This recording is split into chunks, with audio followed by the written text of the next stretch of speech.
And welcome back to Bengal Bites, a podcast about the Cincinnati Bengals from a real, honest perspective. I'm your host, Derek. This is episode 102. This is going to be the preview episode where the Cincinnati Bengals head up to Green Bay and take on the Green Bay Packers. Plenty of news has occurred since our last episode, most notably the Bengals trading for a new starting quarterback, one Joe Flacco.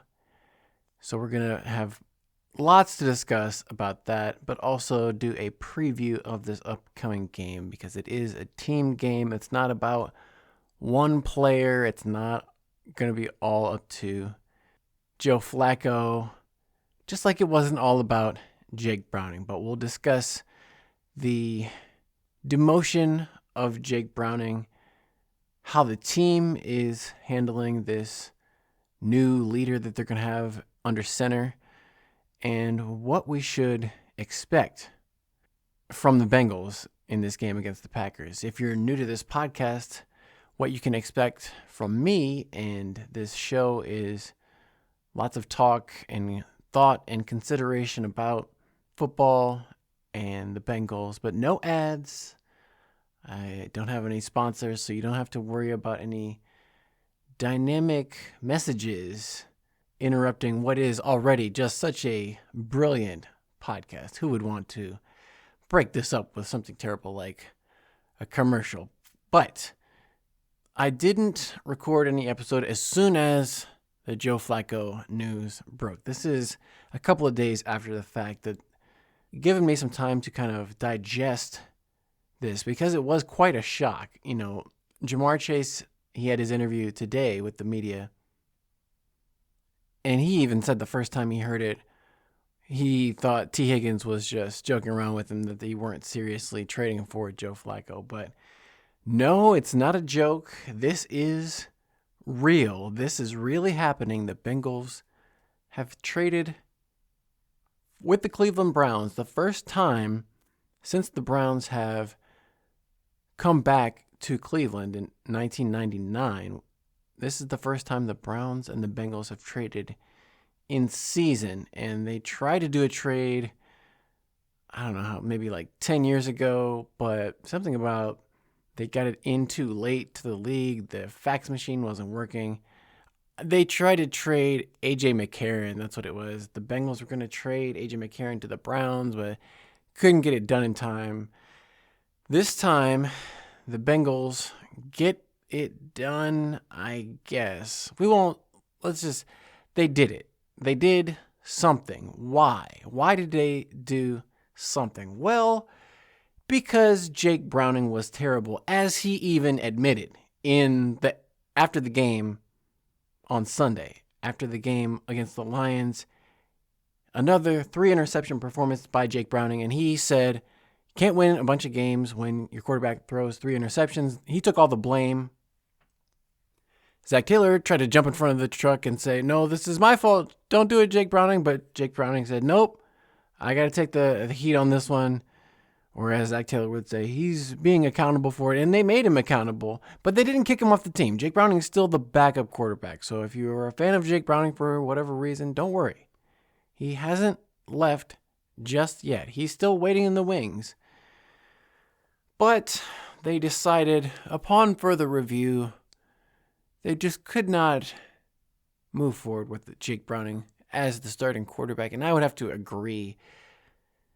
When you watch the film of Jake Browning, he's just making throws that an NFL professional quarterback shouldn't try or even attempt. Some of these just don't make any sense. And even, Patrick Mahomes or Brett Favre or the craziest, most risky play quarterback out there wouldn't have attempted some of these throws. Most of them did not work and ended horribly. That one to Ja'Marr Chase is still the most improbable touchdown in the NFL so far this year. So credit to Jake Browning for pulling off an amazingly impossible touchdown pass But also, shame on Jake Browning for throwing like 10 other passes that were equally improbable for good reason. There were multiple passes where Jamar Chase was playing defense or T. Higgins were playing more defense, where they're just trying to make sure that the other team didn't catch the ball. And so they had to do something. A lot of people were speculating they were going to bring in another veteran quarterback like a Russell Wilson or a Jameis Winston from the Giants. A Kirk Cousins was another name floating around. But in the end, they went with their in-state rival, Joe Flacco. If that name sounds familiar, it should be because the Bengals played against Joe Flacco in Week 1 when he was the starting quarterback for the Cleveland Browns. In typical Bengals fashion, Joe Flacco's best game so far this season was against the Bengals, so they were very impressed with how he looked against them. Apparently, they didn't, scout him out on the rest of his games where he didn't look so great. And that was actually the only game that Joe Flacco had this season that his completion percentage was above 60%. In all of his following games, he was below 60. He was in the 50s. And that's one of the things that a Bengals quarterback typically, when Joe Burrow was playing quarterback, he was usually above 70%. Jake Browning was in the high 60s. Even when he was throwing interceptions, Jake Browning was still completing passes most of the time. But Joe Flacco has never been a extremely accurate passer. He's known for more of having a strong arm. He throws tight spirals, nice deep balls, not necessarily the most accurate. And that's one of the things that the Bengals saw themselves. They saw firsthand the inaccuracy of Joe Flacco in part led to those 2 interceptions the Bengals were able to pick off against Joe Flacco. And the Bengals weren't the only team that were able to intercept Joe Flacco because in 4 games, Joe Flacco lasted all of 4 games and then was benched by the Cleveland Browns, even though, somewhat ironically, the one game Joe Flacco was able to win as the starter of the Cleveland Browns was against the Green Bay Packers, which is the Bengals' opponent for this week. Maybe that led into some of the Bengals' decision of, hey, we're going to draft for this. We're going to trade for this guy who just beat our upcoming opponent. But I think more of it had to do with the price was right for the Bengals. The situation was right. They actually swapped picks. It's going to be Joe Flacco and one of the Browns' 6th-round picks in exchange next year, obviously, in exchange for a Bengals 5th-round pick. At least they are getting a pick back. It's not going to be like a Khalil Herbert situation from last year where they trade a pick and don't get any picks back. They just get the player. But really having to give up any assets at this point in the season is not good. Not what the Bengals want. You always want to be accumulating assets, gaining assets, making the team better, not having to give away assets to get a 40-year-old quarterback. Obviously, Joe Flacco isn't going to be the long-term solution. He's not the future. He's just a Band-Aid who could maybe come in and, as they put it, give the team a chance, which is kind of implicitly saying Jake Browning doesn't give them a chance. It's kind of an insult to Jake Browning, but on the same hand, Jake Browning wasn't doing himself any favors with the way he was playing. And this is the way the NFL goes. This is Joe Flacco's 18th season in the NFL. I think this is his 7th team overall. He's never played for the Bengals before, but he's going to be wearing number 16 on the Bengals. And he's going to start this week. He's going to come in and start right away. Week 1, he's going to hit the ground running. It's kind of a shock because they're totally going back on, when I say they, it's Zach Taylor. Zach Taylor is the only one who ever gives any kind of press conferences. So organizationally, we don't know what they were thinking. But Zach Taylor last week was talking about how he had 100% unwavering confidence in Jake Browning. And then 1 week later, oh, we're going to start Joe Flacco this week. So the confidence in Jake Browning evaporated like that. And now they're going to start this guy who's never even been in Cincinnati for longer than a cup of coffee. I think Zach Taylor said he met Joe Flacco one time when he was playing with the Indianapolis Colts last season or something. And it was weird how Zach Taylor said this all came about. Duke Tobin, basically the de facto general manager, basically came up to him and said, hey, we're trading for Joe Flacco, just to let you know. He acted like he didn't really have any input in the situation. I don't know how much he does, but there's just so much wrong with this situation. People are going to try to sell this as Joe Flacco is going to give them a chance. This was the right thing to do. Give the Bengals organization lots of pats on the back. Oh, what a great job. It shows that the organization still cares and they think that the Bengals still have a chance to win this season. You could frame it that way. Yeah. But to me, this seems like a total desperation move just to keep people somewhat remotely interested, even just for a couple of weeks, because people were sick of watching Jake Browning, and I don't blame them. I was sick of watching Jake Browning too. But they had other players at the position at quarterback. I don't want to say other options. Obviously, those weren't good enough options, but it just seems like such a waste of time because they had Brett Rippon, Mike White, Sean Clifford. All these guys were supposedly learning the offense, getting up to speed. They've been here for a few weeks now. They were supposed to be ready to play, and then they just released Mike White. They brought back Howard Cross III. He doesn't play quarterback. So obviously they were going to do something, and then they traded for Joe Flacco, and then they got rid of Brett Rippon. I think they still have Sean Clifford, maybe just because he also played on Green Bay, so they need some of his insights going into this particular game.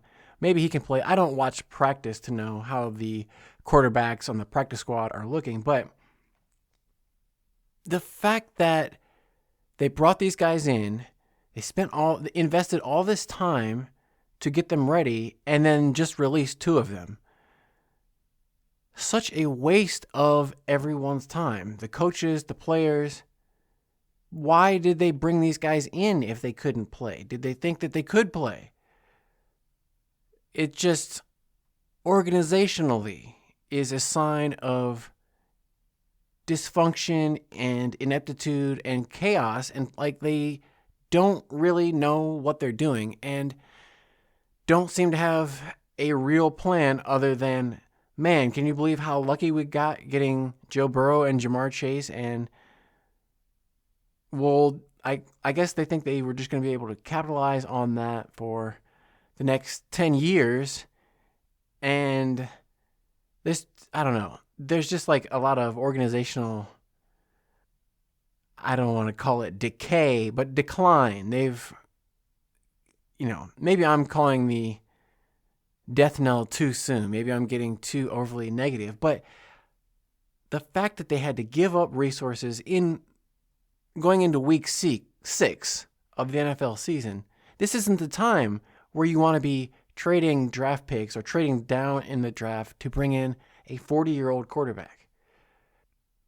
On top of the fact that Joe Flacco is obvious, not just the fact that he's past his prime, but from a statistical standpoint, Joe Flacco hasn't been necessarily any better than Jake Browning, and arguably you could say he's actually been worse than Jake Browning.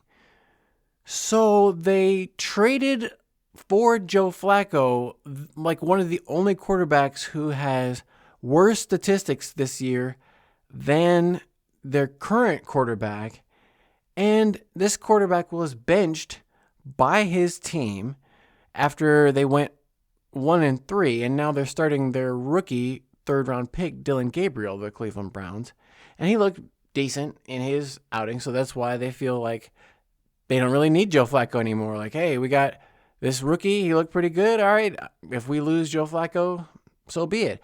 And this is where it's so funny how people were so down on the Cleveland Browns. Like, oh my God, what are the Browns doing? They've got 4 quarterbacks on their roster. They got 5 quarterbacks on their roster because they had Flacco, they had Kenny Pickett, Deshaun Watson was still recovering from the Achilles injury, and then they drafted 2 quarterbacks, Dylan Gabriel and Shedeur Sanders. So they had 5 quarterbacks on the roster.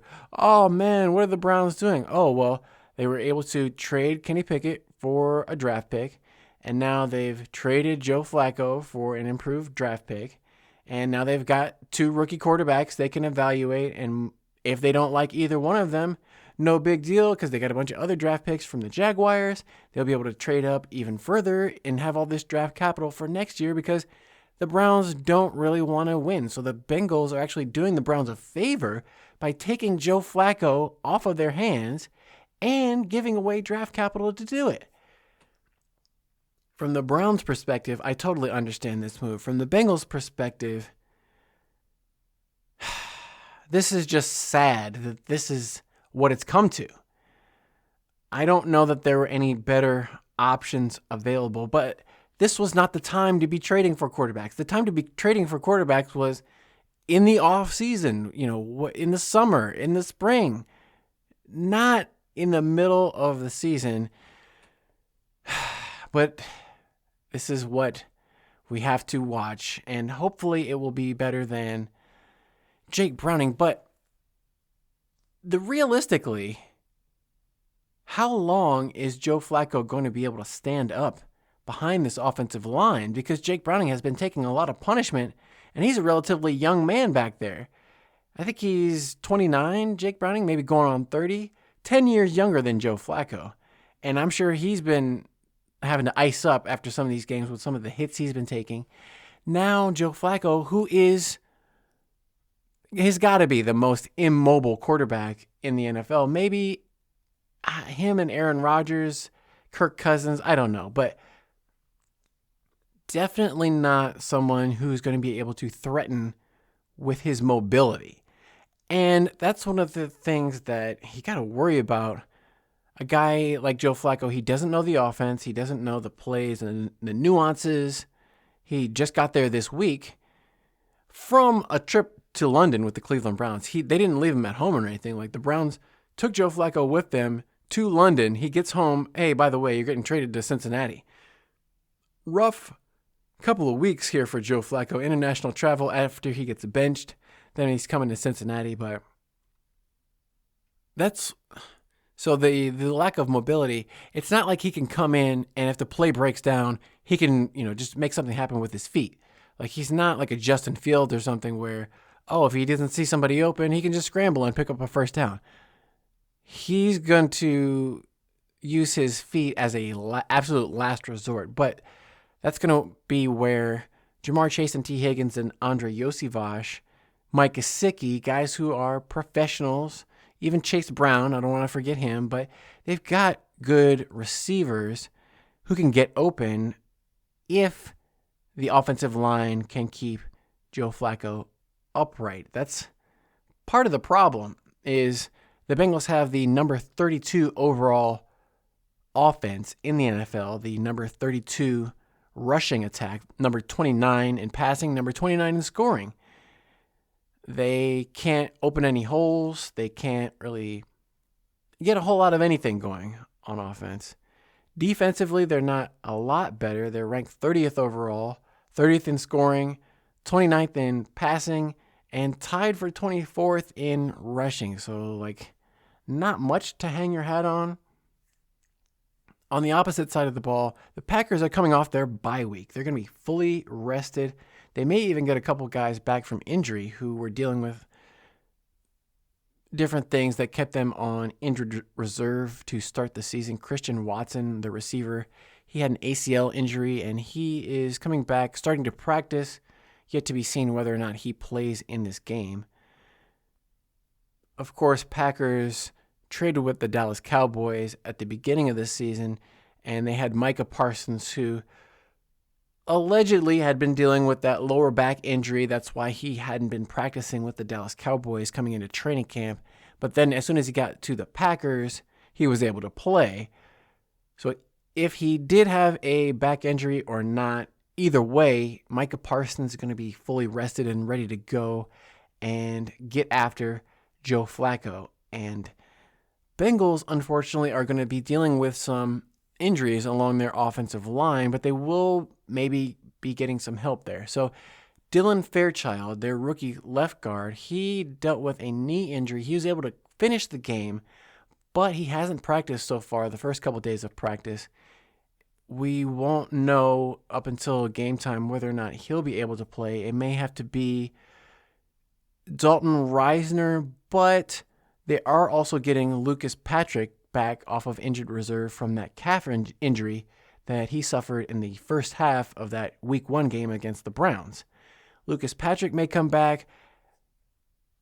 We'll see if they go with Reisner, who I don't know. I'm not the coach grading it, so maybe they prefer to get Lucas Patrick back since he was the guy who went through all of training camp. He may be a little bit more familiar with what they want to do. Could be Dalton Reisner if he's healthy. Jalen Rivers, the other rookie at right guard, probably will stay there alongside Amarius Mims at right tackle.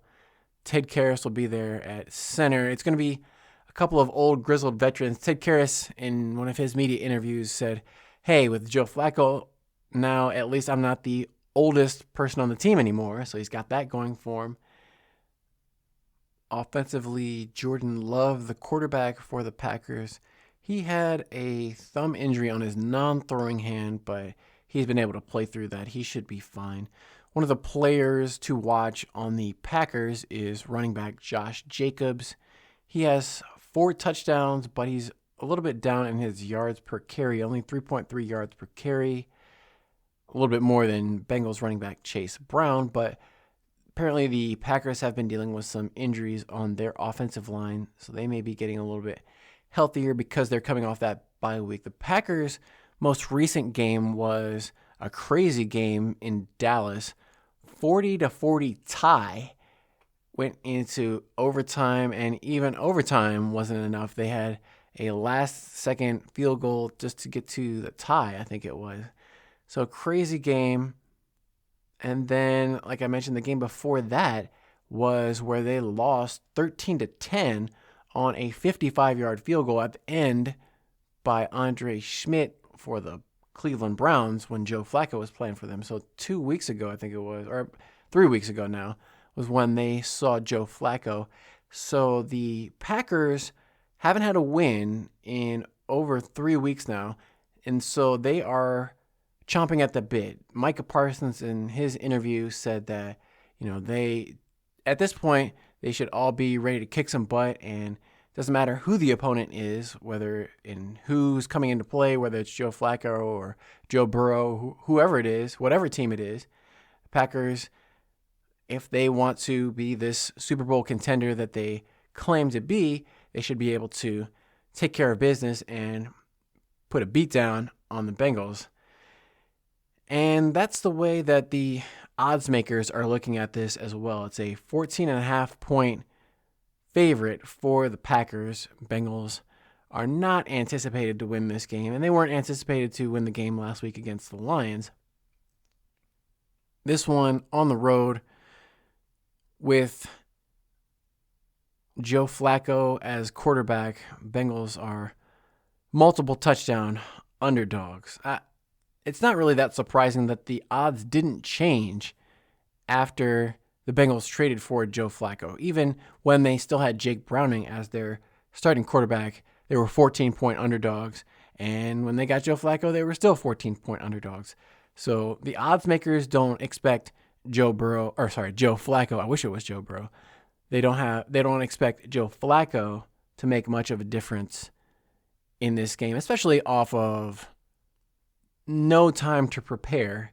I know everybody's talking about how, Joe Flacco is so amazing at memorizing all the plays instantly, and he's just remembering everything like an elephant and repeating everything. And Jamar Chase even said that Flacco was saying the plays too fast. He was, used to Joe Burrow giving him a second to catch his breath and say it nice and slow for him, but now Joe Flacco's coming in saying the plays all fast because he's one of those East Coast guys, and he's, grew up in, I don't know if he grew up in Delaware. He played at Delaware. I think he's from the East Coast. But Flacco, the one thing they said about him was how big he is. That's the first thing you notice. He's like all of 6'6". He's a huge human being. Was one of these guys who was made to play NFL football. He looks the part, at least, more so than Jake Browning. And, Jake Browning's like 6'1", 205 or 10 pounds, let's say, but not an extremely athletic or mobile guy in his own right. But it's unfortunate for Jake Browning on a number of levels. Financially, Jake Browning was never able to really capitalize on that good season he had at the end of 2023 when he went 4-3 as the starter at the end of the season for the Bengals. He was a restricted tender free agent. The Bengals had all the rights over Jake Browning. He was not able to go out onto the free agent market and decide what team he could sign with and try to get a market level contract. He was the property of the Bengals, and so they were able to keep him on a 2-year minimum salary contract. The Bengals, they never They never saw a deal they didn't like. So, hey, we got this guy at a low rate. Let's sign him up for 2 years at the minimum. And I feel bad because that deprived Jake Browning the chance to possibly go out and make a huge offseason backup contract like a Matt Flynn or a Jimmy Garoppolo, or you name all these quarterbacks over the course of the NFL who have gotten way outsized contracts. I'm thinking about that guy for the Broncos when Peyton Manning was there. Brock Osweiler, remember that guy?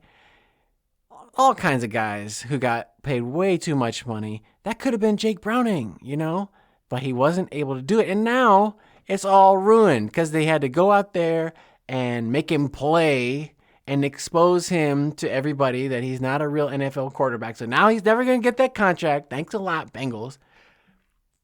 I mean, yeah, it was inevitable. We were going to eventually find out that Jake Browning couldn't actually play quarterback, but couldn't he get that contract first? No, I'm just kidding. I mean, kind of.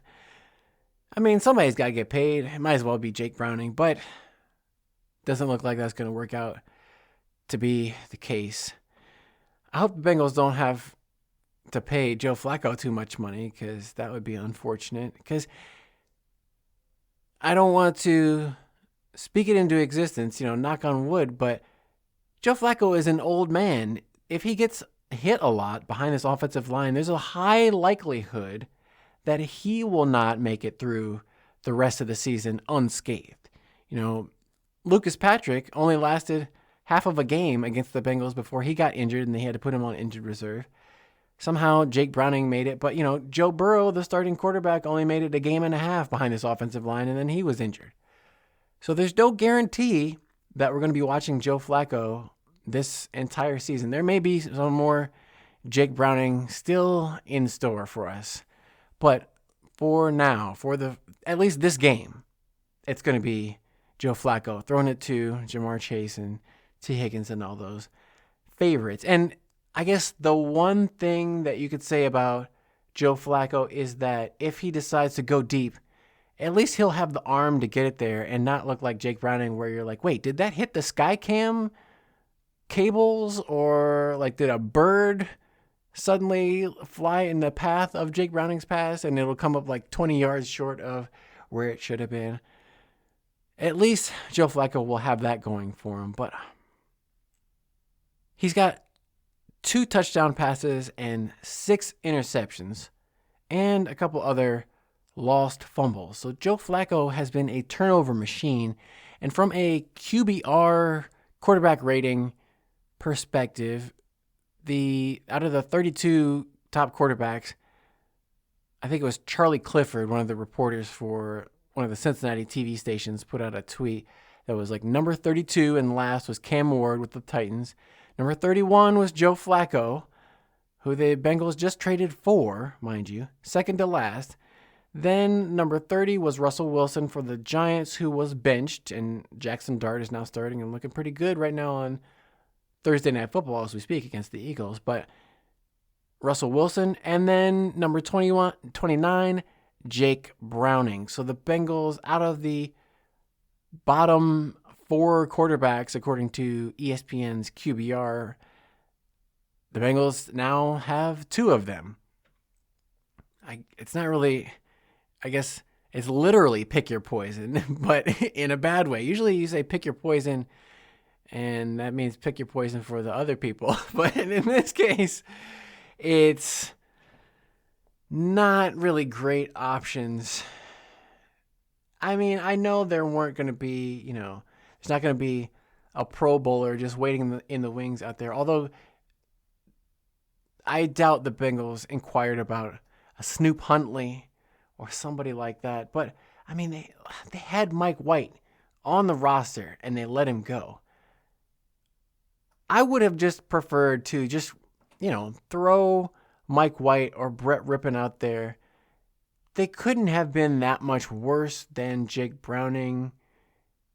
Maybe Joe Flacco would be better, but you can't, realistically get anything out of Joe Flacco. You can't then trade Joe Flacco later. Maybe they could turn one of those other guys into the next Jake Browning is what I'm thinking about here.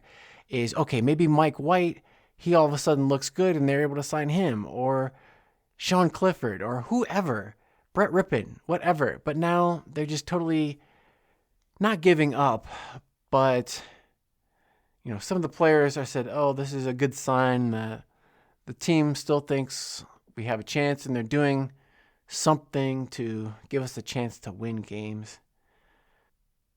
We'll see.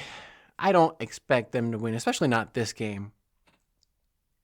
Joe Flacco or not, it was going to be a difficult game, even with Joe Burrow in the lineup to go up to Green Bay with the rest of this team. It's not all about the quarterback as much as everybody tries to make it out to be so often.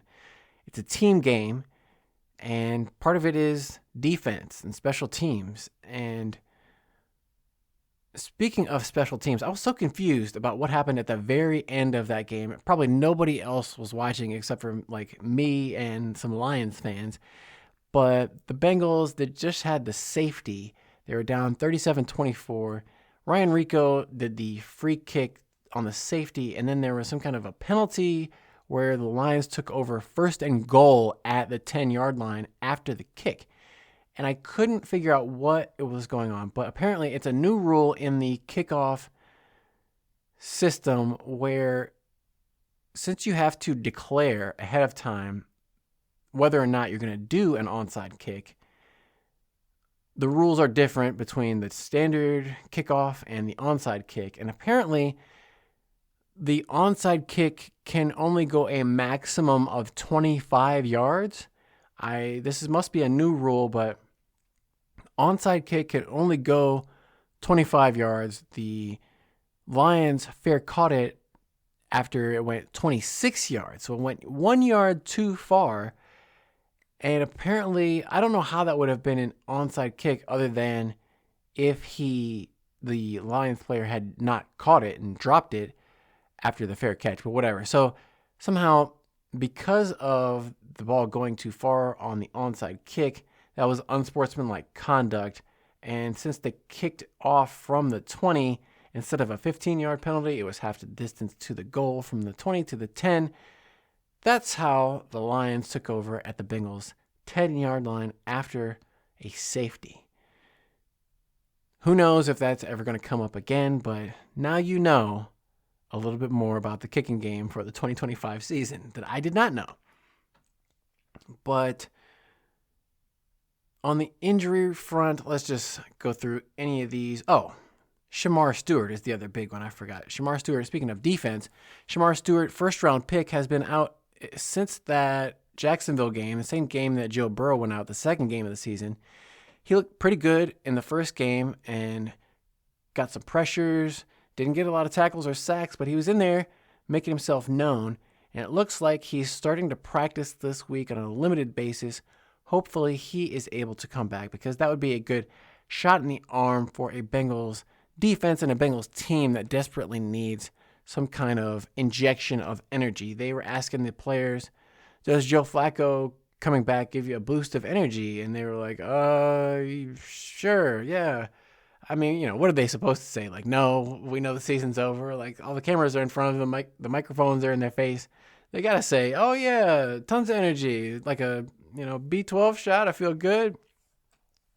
The guy who wasn't feeling good was Jake Browning. For whatever reason, they made Jake Browning do interviews with the media in the locker room after he just got benched. And they're asking him, like, so what's it like to lose your job to Joe Flacco? What's it feel like? How do you get Joe Flacco prepared? He was like, well, that's not my job. I'm just a player. He's not going to get his competition prepared to go out and replace him, basically, because he's still, in his mind, thinks that he can play in the NFL. He's still delusional enough to think that all these 3 interception games are just a bunch of anomalies. He's always talking about he doesn't really throw that many interceptions, so it's weird that he would be throwing interceptions. But the way that he was playing, some of the throws, like, these look like Kobe Bryant fadeaway shots, but they were like Jake Browning passes where he's like falling backwards, throwing it up over the middle of the field. Ridiculous passes by Jake Browning.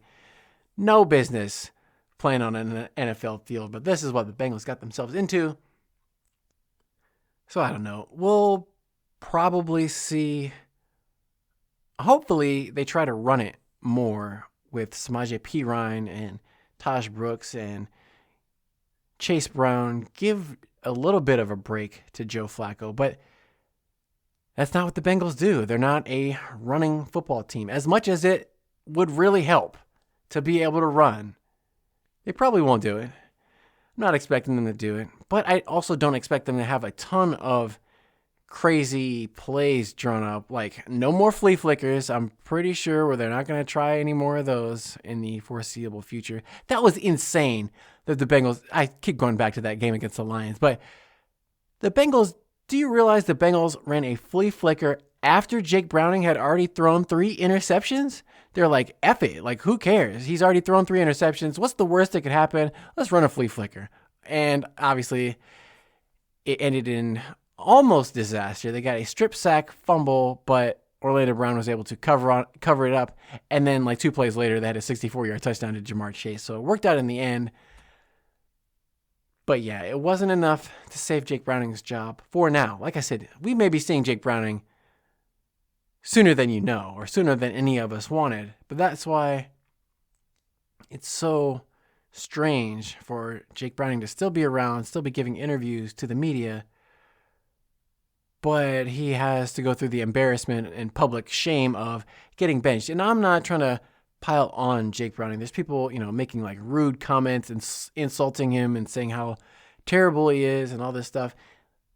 Like I always say, none of these players want to be bad. Jake Browning didn't want to throw 3 interceptions. He would, of course, want to lead the team to victory, 5 touchdowns, no interceptions, 400 yards of passing, and be the player of the week. That's what he wants, but it just didn't happen to work out that way. So everybody has the best intentions, I'm sure, including the coaches. I know they have to say and do all the right things for the players in the organization, not only to support their players, but to support their boss, the person who's signing their paychecks. So they're not going to come out and say, man, I can't believe this organization has been so neglectful at the quarterback position. They haven't even drafted anybody at quarterback since Joe Burrow, even though he's constantly injured. They didn't even accumulate any of those resources, any of that capital. I mean, a quarterback obviously is a valuable resource, but for whatever reason, the Bengals didn't take advantage of that in any of these drafts to accumulate any of those quarterback resources. And now they're stuck with Jake Browning and a whole lot of no good options on the free agent market. We haven't heard from Joe Flacco yet, probably with good reason. He's busy. He doesn't have time to be doing media. He's trying to learn the plays, the playbook, all that type of stuff. But it'll be interesting to hear what he has to say after the game, win or lose or even tie, because it's possible with the Packers. But just to see what this whole experience has been like and how he's able to navigate it. He's been in the league for so long. This is probably just going to be another game for him. But it's a unique situation, something you don't typically see, and definitely not for the Bengals. They don't make trades like this. So when the Bengals are doing trades like this, it's usually not good. The only 3 trades they've done was the one trade they did for Khalil Herbert, where they gave up a draft pick last season. They did a trade to get Carlos Dunlap off of the roster. They sent him to the Seahawks for BJ Finney, a guy who never even played. I can't even remember. I don't think he played. He was on the roster for a while, but he didn't play much, and that's pretty much been it. So the Bengals don't have a good track record of doing trades in the season. It hasn't been a good sign of positive things, and it's actually been a sign of doom and gloom, and this is not good. Things are not going well when the Bengals have to make a trade. That means they're desperate. They don't know what else to do, so we better trade. But at least this is somewhat entertaining, interesting, something to talk about, Even if they're worse with Joe Flacco than Jake Browning, at least it'll be worse in a different kind of way, and they could at least say that they tried something, even though that something could potentially be worse. At least it won't be the same flavor of worse. I don't know. This is not good. This is not good. No way this is a good sign. And, there are people, I'm sure, out there on podcasts and radio and TV that will say how this was such a great decision by the Bengals and they're really doing a good job, and Joe Flacco gives them a chance to win, and he's, been to the Super Bowl and all this stuff. But those same people were probably cutting on Joe Flacco and saying how he doesn't stand a chance against the Bengals and Joe Burrow going into week 1 when he was playing for the Browns. Most of these people were probably saying how terrible Joe Flacco was when he was with the Browns, but now that he's on the Bengals, they're going to say how good he is. So this is why I have to do this podcast, because I have to keep it real with you. I didn't think Joe Flacco was that bad against the Bengals. I thought he gave the Browns a chance to win. Actually, I thought the Browns should have won the game against the Bengals. And kind of perversely, that maybe is part of the reason why Joe Flacco ended up on the Bengals. If the Browns had won that game, they would have 2 wins under Joe Flacco. They would have been 2-2. He probably wouldn't have been benched. The Browns wouldn't have been looking to trade him to the Bengals. And who knows what the Bengals would have done then. But I guess, as luck and fortunes would have it, Joe Flacco and the Browns lost to the Bengals, and now he's in Cincinnati. The only thing that's a little bit confusing about this is now you got 2 Joe starting quarterbacks. You got Joe Burrow and Joe Flacco. At least they don't have Joe Mixon still around. Or I should say, I wish they had Joe Mixon still around, but not with all these Joes. But that was one of the things that they asked Jake Browning about, was they're like, what do you think the difference is between this season and 2023 when you were able to, look better, win some games, throw more touchdowns than you did interceptions? And one of the biggest things was they still had Joe Mixon and a little bit of a threat of a running game back then to help Jake Browning out. But he didn't, want to throw any of his current teammates under the bus, yet they become former teammates. So Jake Browning said, well, it's not all about one player, and there's a lot more that goes into a football game and an offense than just quarterback. So, he is Correct. And so what he's not saying is he doesn't have a lot of support around him necessarily. The offensive line isn't doing a great job in the pass game or the running game. They're not opening holes for Chase Brown. He's not breaking a lot of tackles, and they're not giving Jake Browning a lot of time to stand back there and survey the field and make a good decision. Not that he necessarily would make a good decision anyway, but it's kind of one of those things where he's got in the back of his mind, oh, I might get hit because the offensive line might not block for me. So, I don't know. It's just not a good situation for this team. But I'm going to watch. I'm going to cheer. I'm going to hope for something interesting. And just keep it close. What can I honestly expect going into this Packers game? I'm not sure. Not a ton of points. If they get into double digits, if they get a touchdown and a field goal, that would probably be pretty good. 13 points might be asking a lot from this Bengals team. A 30-17 loss, cover the 14-point spread. You never have a moral victory, but I think if they can put up 17 and keep it relatively respectable with the Packers and keep them under 35, that's not good. No, it's not good. It's not good. It's not good. It's not good. But like Zach Taylor will tell you, Bengals are still 2-3. They're not totally out of the competition yet. There's other teams that have lost. The Ravens are battling lots of injuries. They only have one win. There are a lot of teams losing games. There's no undefeated teams anymore just after 5 weeks in the NFL. The Eagles lost. The Bills lost. Bengals still mathematically have a chance. So if somehow Joe Flacco, like I said, maybe they can get Tom Brady out of retirement, but no, he's making like $30-something million a year working for Fox, so he's never going to come back at the Bengals rate. They couldn't get Andy Dalton from the Panthers. How much would he have cost? Would he be better, or would he even want to come back and play under Zach Taylor anymore after they benched him on his birthday that one time? Hard to say.